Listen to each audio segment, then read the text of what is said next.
I stood in our bedroom doorway, bouncing 4-month-old Mason on my hip while Campbell dragged his suitcase down the hall. The wheels scraped against the hardwood floor, each pull deliberate and final.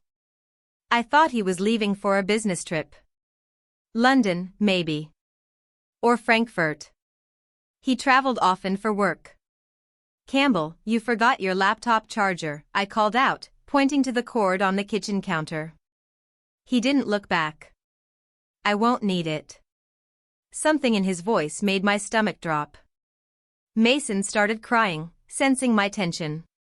Campbell finally turned around, his face hard and unfamiliar.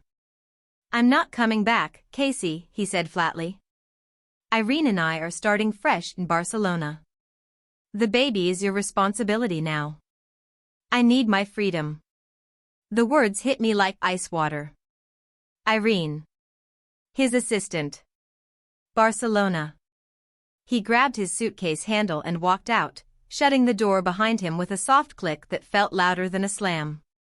I stood frozen, Mason's cries filling the silence. Then I saw it, 2 plane tickets on the counter, both dated for tonight. One had his name. The other had hers. My hands shook as I typed a message to Campbell: "You can't just leave your son. Come back. We can talk about this." The message showed as delivered, then read. 3 dots appeared, disappeared, reappeared.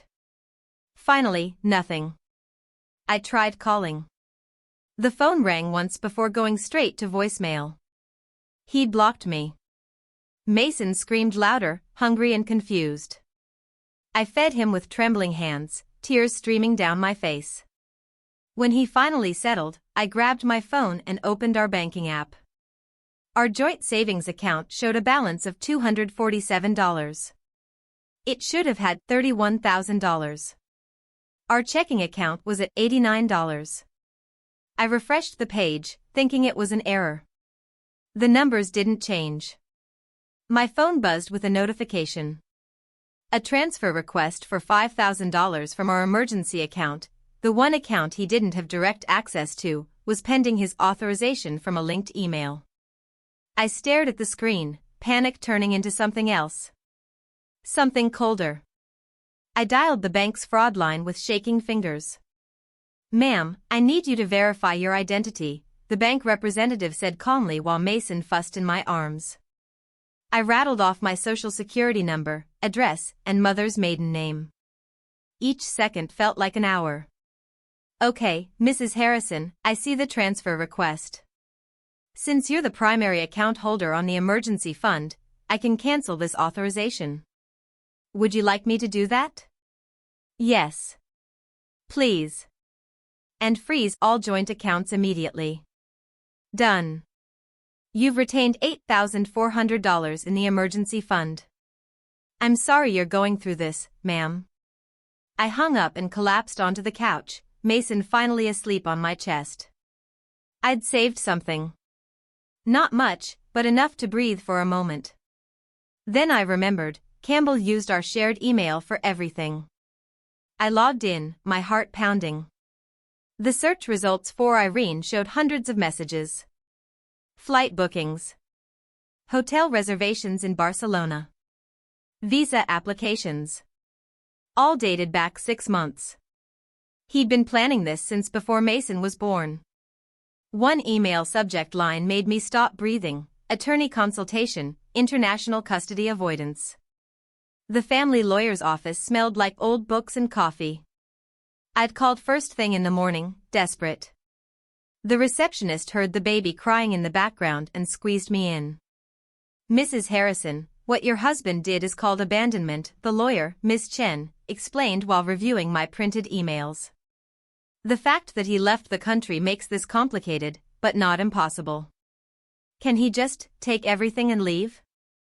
I asked, rocking Mason's carrier with my foot. "He already tried. The good news is you stopped him in time. The bad news is proving intentional abandonment across international borders requires substantial evidence. If you want to win custody, child support, and asset division, you'll need to document everything." She leaned forward, her expression serious. "Every email. Every text. Every bank statement. Every social media post. Can you do that? I looked down at Mason, sleeping peacefully. Yes. Whatever it takes. Miss Chen nodded. Then let's begin. I created a folder on my laptop labeled Evidence and started organizing. Screenshots of every email between Campbell and Irene. Bank statements showing the unauthorized transfers. His resignation letter from his company that I found in the shared email. He'd quit 2 weeks ago without telling me. Then I found Irene's Instagram. It was public. I scrolled through months of photos. Her at a cafe in Barcelona 3 months ago with the caption, "Scouting our future home." Her holding a glass of wine at what looked like our anniversary dinner last year, the night Campbell told me he was meeting clients. But the worst photo was from 8 months ago. Campbell and Irene together at a beach resort. The caption read, "New beginnings." I was 6 months pregnant when this was taken. The location tag said Mallorca, the same place Campbell claimed he'd gone for a company retreat. I saved every single photo. At 2 in the morning, Mason's fever spiked to 103 degrees. His tiny body felt like fire against my chest. I called the pediatrician's emergency line, was told to go to the ER immediately. I drove through empty streets, my hands white-knuckled on the steering wheel, Mason crying weakly in his car seat. The hospital admitted us quickly. Bacterial infection, they said. He needed 4 antibiotics and monitoring. Sitting in the hospital room, watching Mason sleep with an 4 in his tiny hand, I broke. I grabbed my phone and texted Campbell, "Your son is in the hospital. He has a serious infection. He needs you." The message delivered. I watched the screen, desperate. Finally, a response came through, "Stop guilt-tripping me. You're his mother. Handle it yourself." I stared at those words until they blurred.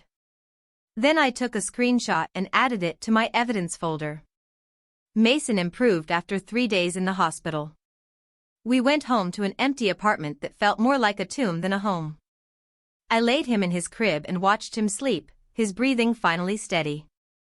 Something inside me shifted. I wasn't going to be the broken woman Campbell expected to find when he eventually checked in. I wasn't going to crumble.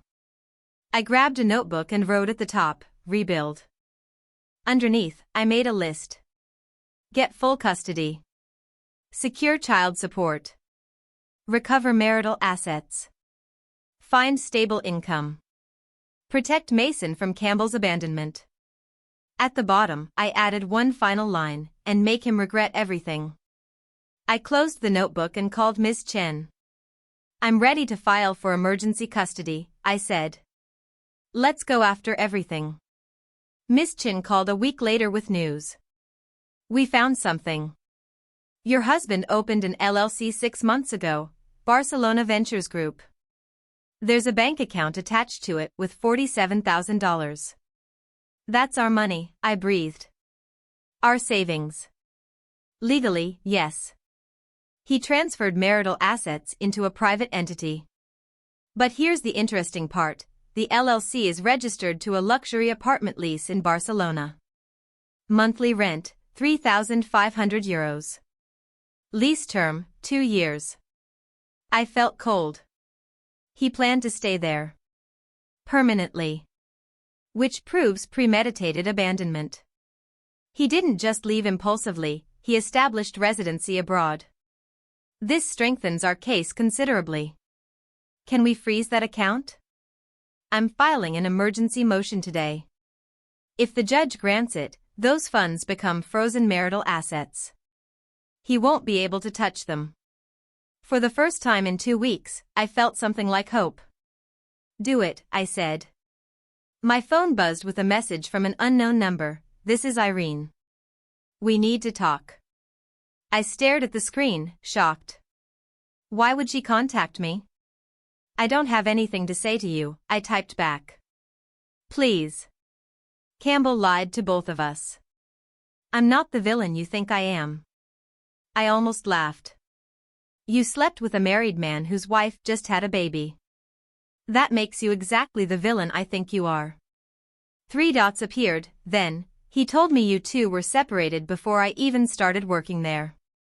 He said the baby wasn't planned and you trapped him. I didn't know the truth until we got here. My jaw clenched. Of course he'd rewritten our entire marriage.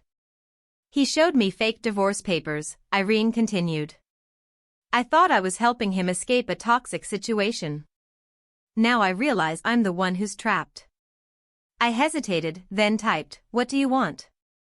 To tell you what really happened. Can we video call? Please. I thought about Ms. Chen's words. Evidence. Lots of it. Fine. Tomorrow at 2 p.m. Irene's face appeared on my screen, and I was struck by how young she looked. 25, maybe. Dark circles under her eyes. The Barcelona apartment visible behind her, the one funded by my money. Thank you for calling, she said quietly. Talk, I replied, my phone recording everything. She told me everything. How Campbell pursued her aggressively after she started working as his assistant. How he showed her divorce papers dated 6 months before Mason was born. How he promised her a fresh start in Europe, funded by his personal savings. When did you find out he lied? I asked. Last week. His sister called him, furious. She mentioned you and the baby. He tried to play it off, but I heard everything. I confronted him, and he admitted you two were never separated. He said the baby was an accident that ruined his life and he had to escape. My hands shook. What else did he say? That he's planning to file papers claiming you're an unfit mother. He wants to rewrite everything, make it look like you abandoned him and he had to leave for his mental health. He has a lawyer working on it. I closed my eyes. Thank you for telling me. I'm sorry, Irene whispered. I really didn't know. I ended the call and immediately sent the recording to Miss Chen. Miss Chen called within an hour, her voice urgent. This recording is gold. It proves premeditation, fraud, and intent to manipulate court proceedings. I'm filing emergency motions today, full custody, immediate spousal support, and asset freezing. Will it work? With this evidence? Absolutely. He left intentionally, hid assets, and is planning to falsify your character. The court won't look kindly on that. How soon can we file? I'll have everything submitted by end of business today. The hearing should be scheduled within 2 weeks. I felt my shoulders relax slightly. What do I do now? Keep documenting everything. Every message, every post, every interaction. And Kasey? Don't respond to him directly. Let everything go through me. That night, I submitted the video call as evidence, along with Irene's Instagram posts showing their relationship timeline. For the first time since Campbell left, I slept through the night. My phone rang from a number I recognized, Campbell's sister, Lauren. We'd always gotten along well, but I hadn't spoken to her since Campbell left. Kasey, I'm so sorry, she said immediately. I just found out what he did. He told us you were having a mental breakdown and he needed space. He made it sound like you kicked him out. He abandoned us, Lauren. He drained our accounts and moved to Barcelona with his mistress. I know. I know that now. Mom found messages on his old laptop that he left at her house. Messages where he called you crazy and said you were threatening to keep Mason from him. He's been lying to the entire family. My stomach turned. Why are you telling me this? Because what he's doing is wrong. I have screenshots of everything, messages where he admits he planned this for months, where he talks about hiding money, where he brags about starting over. I want to send them to you. Why would you help me? Because I have a 3-year-old son. If my husband did this to me, I'd want someone in his family to stand up for what's right. Campbell is my brother, but he's wrong. And Mason deserves better. The screenshots arrived minutes later. Campbell admitting to his sister that he needed to escape before Kasey trapped him forever. Campbell discussing offshore accounts. Campbell laughing about how easy it was to manipulate our joint finances. I forwarded everything to Ms. Chen. Late one night, unable to sleep, I checked Campbell's social media. He'd been posting regularly, inspirational quotes about new beginnings and finding yourself. Photos of Barcelona's architecture. Captions about personal growth and breaking free from toxicity. He was playing the victim publicly while destroying our family privately. But something caught my eye. His location tags didn't match. One post claimed he was at Sagrada Familia, but the background showed a completely different building. Another post tagged Park Güell, but the architecture was wrong. I compared the photos to Google Street View. He wasn't posting from Barcelona at all. The backgrounds matched Mallorca, the same island where he'd vacationed with Irene 8 months ago. Why would he lie about where he was staying? I screenshot everything and sent it to Miss Chen with a note, he's hiding his real location. Why? Her response came quickly, probably avoiding legal service. If he claims he's in Barcelona but he's actually in Mallorca, he thinks he can delay proceedings. We'll use this against him. I needed to update Campbell's former employer about our separation for insurance purposes. Mason needed to stay on the health plan. I called their HR department nervously. Mrs. Harrison, I'm sorry to inform you that Campbell resigned effective immediately 3 weeks ago, the HR representative said. He provided no notice and violated his employment contract, which required 60 days notification. He violated his contract? Yes. He also failed to return company equipment and didn't complete his final project handoff. We've been trying to reach him, but he's not responding. My mind raced. What happens when someone violates their contract? Typically, we pursue legal action for damages and breach of contract. Given the value of the incomplete project, we're considering filing a fraud report with local authorities. Would it help if I provided his current location and contact information? There was a pause. Yes, actually. That would be very helpful for our legal team.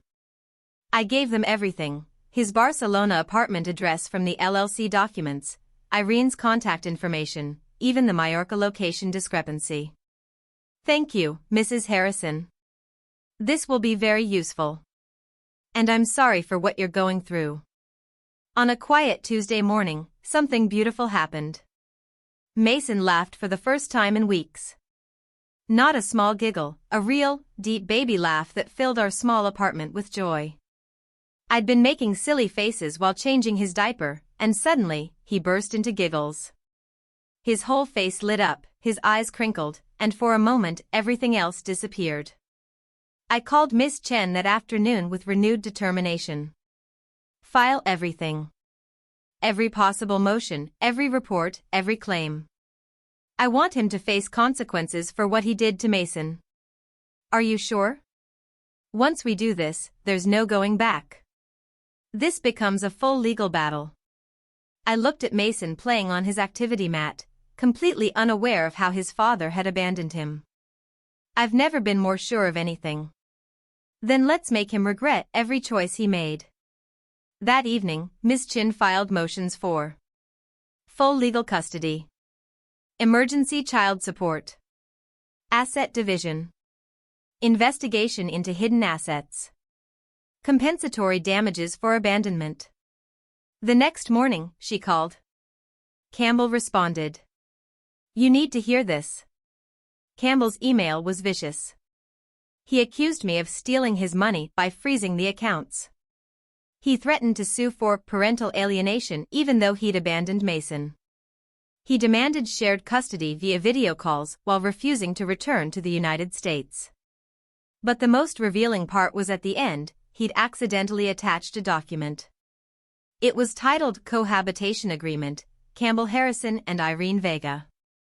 The contract outlined how they'd split expenses, manage their Barcelona apartment, and handle future assets. Under a section labeled Asset Acquisition Goals, there was a list.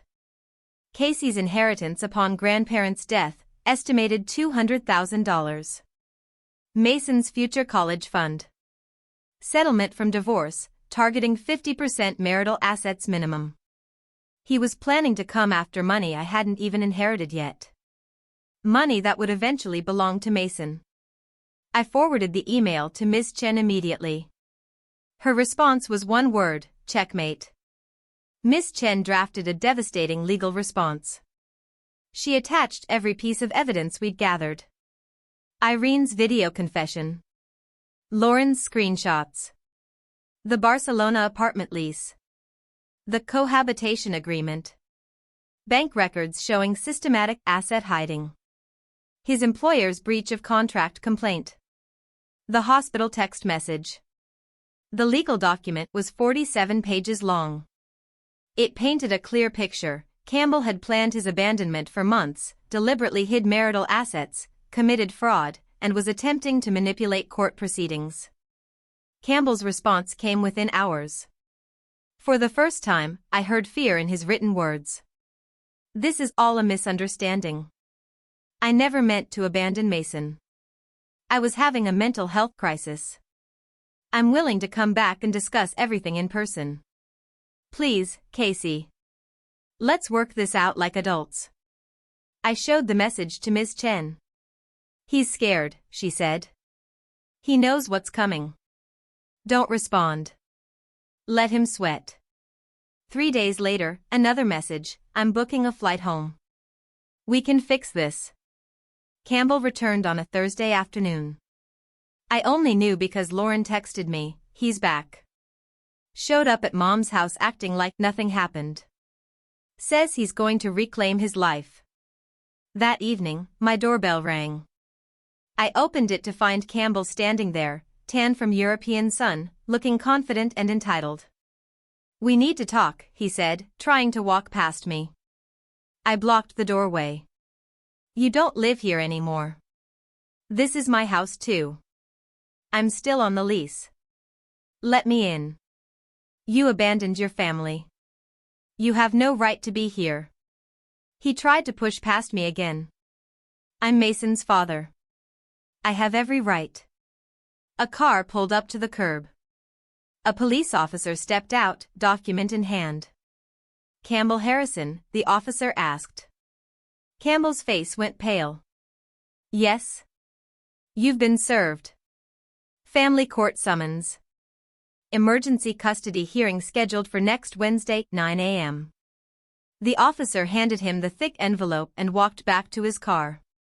Campbell stared at the papers, his confidence crumbling. Kasey, what did you do? What you forced me to do, I said calmly. Protect my son. I closed the door and locked it, leaving him standing on the porch. The courtroom was smaller than I expected. Campbell sat with his hastily hired attorney, looking nervous. I sat with Miss Chen, our evidence organized in neat folders. The judge reviewed our submissions, her expression growing stern as she read. Miss Chen presented our case methodically. Email after email showing premeditation. Bank records proving asset hiding. Irene's video testimony. Lauren's screenshots. The hospital text message where Campbell refused to help his sick infant son. Campbell's attorney tried to paint me as vindictive, but every argument fell apart under scrutiny. Then came the unexpected moment. The courtroom door opened, and Irene walked in. Your Honor, she said quietly, I'd like to testify. Campbell's face went white. Irene told the court everything. How Campbell lied about being divorced. How he manipulated her into believing I was abusive. How he'd shown her fake documents. How he'd admitted to planning his escape for months. I was foolish and wrong, Irene said, looking at me. But I was also deceived. Campbell Harrison is not a victim. He's a calculated liar who abandoned his infant son without remorse. Campbell tried to object, but his attorney silenced him. The judge set down her papers. I'm ready to rule.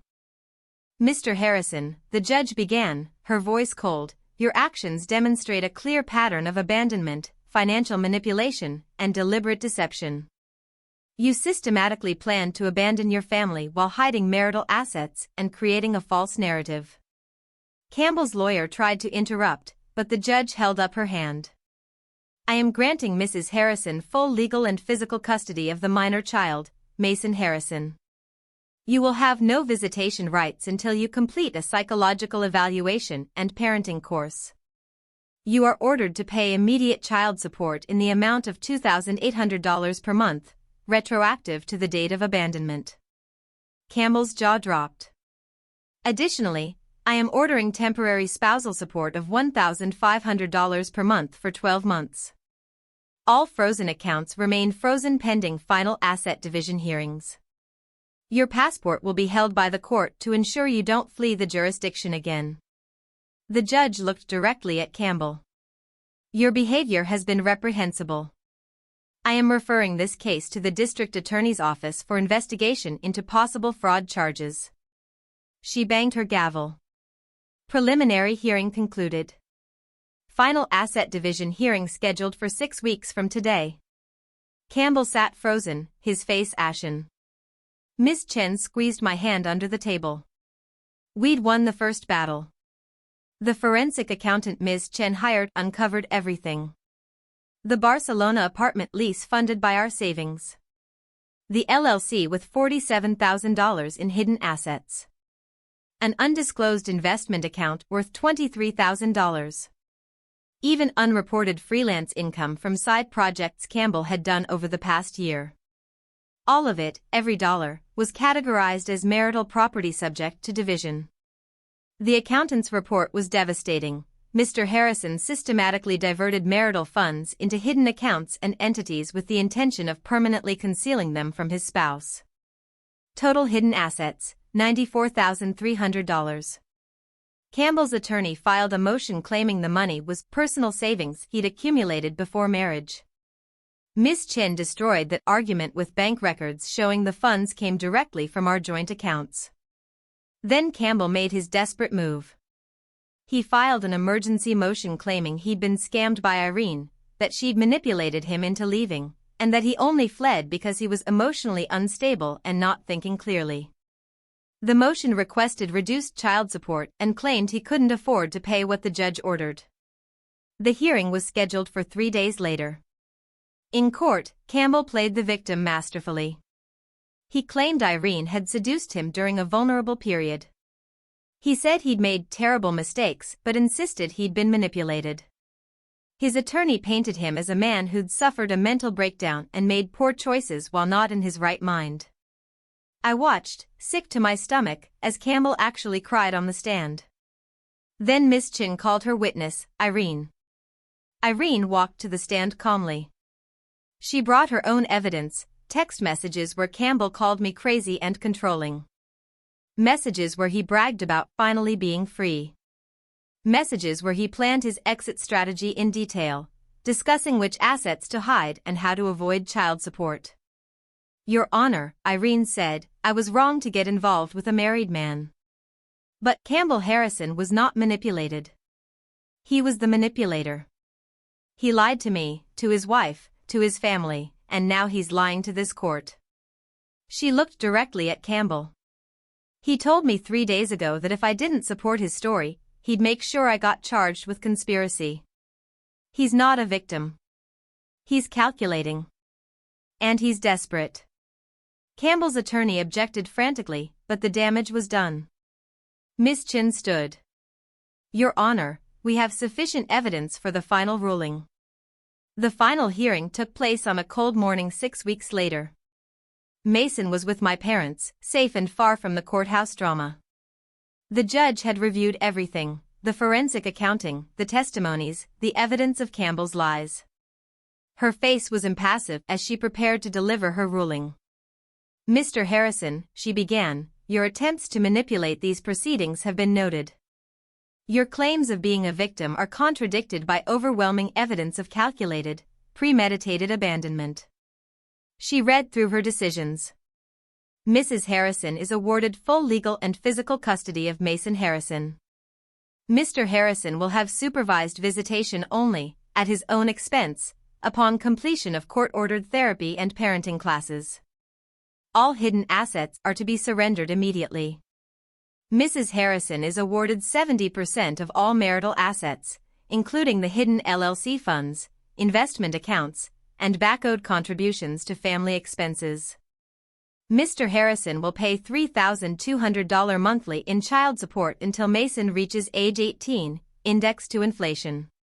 He will also pay $2,000 monthly in spousal support for 24 months. The marital home lease will be transferred solely to Mrs. Harrison's name. Finally, I am ordering Mr. Harrison to pay all legal fees incurred by Mrs. Harrison during these proceedings, a total of $47,000. Campbell looked destroyed. This case is now closed, the judge said. Mr. Harrison, I strongly suggest you reflect on the consequences of your actions. She banged the gavel, and it was over. The months that followed brought a certain poetic justice that I never could have scripted. Campbell's Barcelona dreams collapsed entirely. The luxury apartment was repossessed when he couldn't make rent without our hidden savings. Irene left him 2 weeks after the final hearing, taking what little money he had left.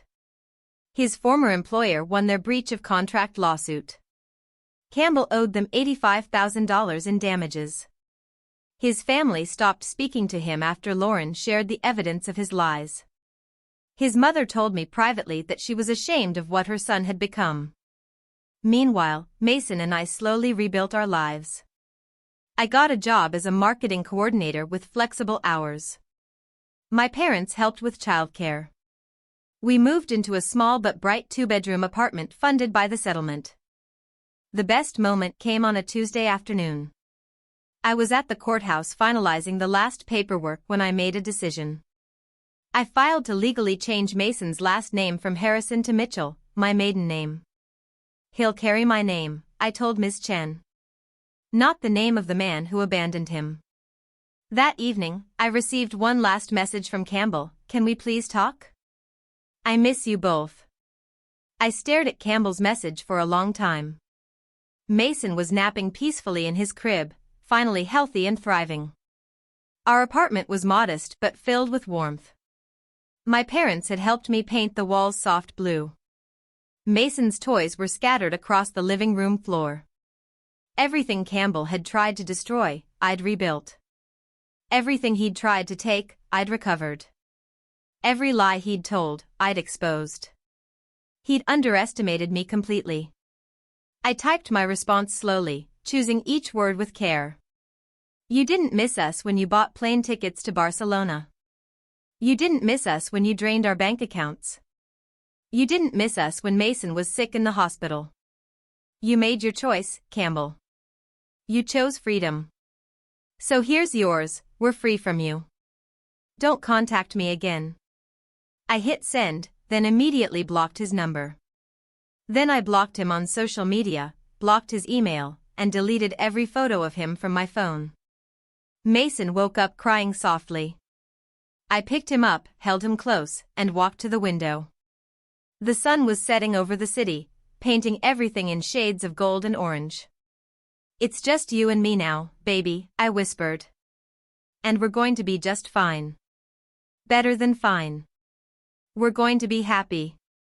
Mason grabbed my finger and smiled, that beautiful, trusting smile that made everything worth it. Campbell had tried to destroy us. Instead, he'd freed us. And for the first time since that terrible day when he walked out with his suitcase, I felt genuinely at peace. Justice had been served. Independence had been earned. And the man who thought he could abandon his family without consequences had learned exactly how wrong he was. We were doing more than fine. We were thriving. Thanks for watching. If this story resonated with you, please let me know in the comments. Share your own experiences about spouse betrayal. And subscribe for more stories.